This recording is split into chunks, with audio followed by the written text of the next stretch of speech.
इससे पिछले वाले वीडियो में आपने विकास के बारे में अध्ययन किया था। मैं इस वीडियो में आप सभी को वृद्धि के बारे में बताने जा रहा हूँ। वृद्धि क्या होता है, इससे जुड़े सारे टर्म्स को आप इस वीडियो के अंतर्गत जानेंगे, जो कि सीटेट बीएड जैसे एग्जामों के लिए आपके लिए यह टॉपिक बहुत ही महत्वपूर्ण है। मैं राजन कुमार रोशन स्वागत करता हूँ आप सभी को अपने यूट्यूब चैनल आर का स्टडी सीटेट पॉइंट पे। तो चलिए वीडियो को स्टार्ट करते हैं और जानते हैं कि इस वीडियो के अंतर्गत हम लोग किन किन चीज़ों को पढ़ने वाले हैं। तो सबसे पहले हम लोग जानेंगे कि वृद्धि क्या होता है, साथ ही साथ हम लोग वृद्धि का विलक्षण अवधारणा एवं परिभाषा को भी जानेंगे। तो चलिए स्टार्ट करते हैं और जानते हैं कि वृद्धि किसे कहते हैं, वृद्धि होता क्या है। तो देखिए, वृद्धि और विकास जो कि बहुत ही कंफ्यूजन वाले टॉपिक हैं। तो विकास के बारे में मैं ऑलरेडी वीडियो बना दिया हूं, आप वहां जाके देख लीजिएगा, नहीं तो आपको मैं आई बटन और फिर डिस्क्रिप्शन में इसका लिंक दे दिया हूं, आप वहां से चेक कर लीजिएगा। इस वीडियो में आपको वृद्धि के बारे में संपूर्ण चीज़ों को बताने का प्रयास करूंगा। तो देखिए, वृद्धि क्या होता है। तो वृद्धि भी एक बालक के यहाँ पर क्या है कि उसके विकास से ही जुड़ा हुआ है, यानी वृद्धि का अर्थ बालक की शारीरिक संरचना का विकास है। इसमें क्या होता है कि वृद्धि का अर्थ क्या है कि वृद्धि में क्या होगा कि बालक के शारीरिक संरचना का विकास होगा। ठीक है, सिर्फ और सिर्फ किसकी विकास होगा, तो शारीरिक संरचना की, और उसमें से भी क्या होगा कि वैसे विकास होंगे जिसको हम लोग सभी लोग देख पाएंगे आसानी से।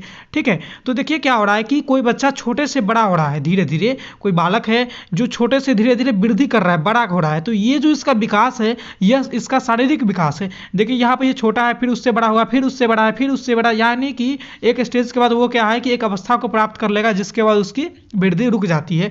तो क्या है कि इसमें शारीरिक विकास के जितने भी चीज़ें आएंगी वो सारे के सारे आएंगे वृद्धि के अंतर्गत हमारा। और वृद्धि में क्या होता है कि बालक के लंबाई, भार, मोटाई तथा अन्य अंगों का विकास होता है। ठीक है, जो कि हम आसानी से देख पाएंगे कि धीरे धीरे बालक में परिवर्तन को दिखाई देने लगते हैं। जो भी परिवर्तन हो रही है वो धीरे धीरे आपको समय दर समय बालक में परिवर्तन को आप देख पाइएगा एक समय के बाद। ठीक है, तो इस तरह की चीज़ें होती है, वो हमारा वृद्धि के अंतर्गत आता है। वृद्धि में क्या होता है, वृद्धि का विलक्षण को देखिए तब जाके आपको स्पष्ट हो जाएगी कि वृद्धि क्या होता है। तो वृद्धि क्या है कि वृद्धि बाह्य रूप से एक परिवर्तन होती है। वृद्धि का जो प्रक्रिया है वो बाह्य रूप से देखी जा सकती है, चलती है, लेकिन विकास हमें दिखाई नहीं देता था। ठीक है, वृद्धि क्या है कि यह बाह्य रूप से हमें दिखाई दे सकती है, जैसे कोई बच्चे का पैर बढ़ रहा है, हाथ पांव में वृद्धि, मोटाई, ये सारी चीज क्या है कि बाह्य रूप से इसका परिवर्तन दिखाई दे रहा है। ठीक है, तो इसलिए इसको वृद्धि को बाह्य रूप से परिवर्तन होने की प्रक्रिया भी बोला जाता है। और यह क्या है कि यह सबसे इंपॉर्टेंट चीज है कि यह निश्चित उम्र तक होती है, यानी एक समय के बाद जो है वृद्धि की प्रक्रिया वह खत्म हो जाएगी। यह जीवन पर्यंत चलने वाली प्रक्रिया नहीं होती है विकास की तरह।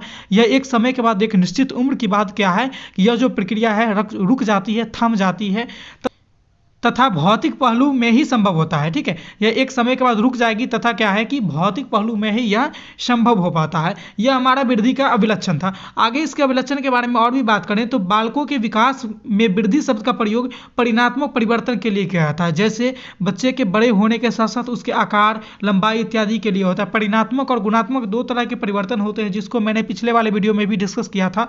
परिणात्मक परिवर्तन में वो सारे परिवर्तन आएंगे जिसको हम लोग देख पाएंगे, जिसको मापा जा सकता है, तौला जा सकता है, जिसको प्रत्यक्ष रूप से देखा जा सकता है। जैसे हमारा आ गया लंबाई, चौड़ाई, आकार में वृद्धि, मोटाई, ये सारे चीज आते हैं हम लोग के परिणात्मक परिवर्तन में। तो ये वृद्धि का कुछ अभिलक्षण है। ठीक है, आगे इसका अभिलक्षण में देखेंगे तो वृद्धि जो है वो विकास को एक प्रक्रिया का चरण होता है। वृद्धि क्या है कि विकास की प्रक्रिया का ही एक चरण होता है, लेकिन इसका क्षेत्र क्या है कि यह सीमित होता है।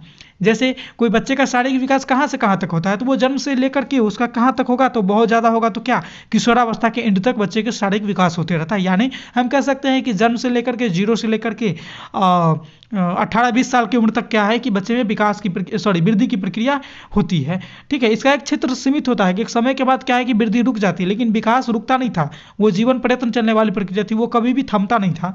इसीलिए वृद्धि और विकास जो है एक दूसरे को यहाँ पर अपने आप में भिन्न बता रहा है। ठीक है, और भी वृद्धि के बारे में देखिएगा तो वृद्धि के बारे में और भी टर्म आपको आएगी कि यह एक प्रक्रिया है जो निश्चित उम्र तक ही चलती रहती है तथा बालक परिपक्व जब हो जाता है तब यह प्रक्रिया रुक जाती है। यानी बालक के शारीरिक रूप से जब तक बालक परिपक्व नहीं है तब तक यह प्रक्रिया चलती है, वृद्धि की प्रक्रिया चलती है। और जिस दिन बालक शारीरिक रूप से परिपक्व हो जाता है तब जाकर के क्या है कि यह प्रक्रिया रुक जाती है। यह प्रक्रिया जीवन भर चलने वाली प्रक्रिया नहीं है विकास की तरह। ठीक है, चलिए आगे देखिए इसका क्या है अभिलक्षण। तो वृद्धि क्या है कि भौतिक विकास को दर्शाता है। वृद्धि क्या है कि भौतिक विकास को दर्शाएगा, जो प्रत्यक्ष रूप से फिजिकल रूप से दिखाई दे उसी को दिखाएगा, उसके अंदर की चीज़ों को यह भौतिक विकास के अंतर्गत नहीं आता है और ना ही वृद्धि इसको दिखलाता है। तो यही कुछ चीज़ें थी जो वृद्धि के बारे में जो आप सभी ने यहाँ पर बहुत ही आसान शब्दों में छोटे समय में कम समय में जाना है। मैं उम्मीद करूँगा कि यह जो टॉपिक था वो आपको अच्छे से समझ में आ गई होगी। इसी तरह के और भी वीडियो देखने के लिए आप हमारे साथ बने रहिएगा आर के स्टडी सीटेट पॉइंट के साथ।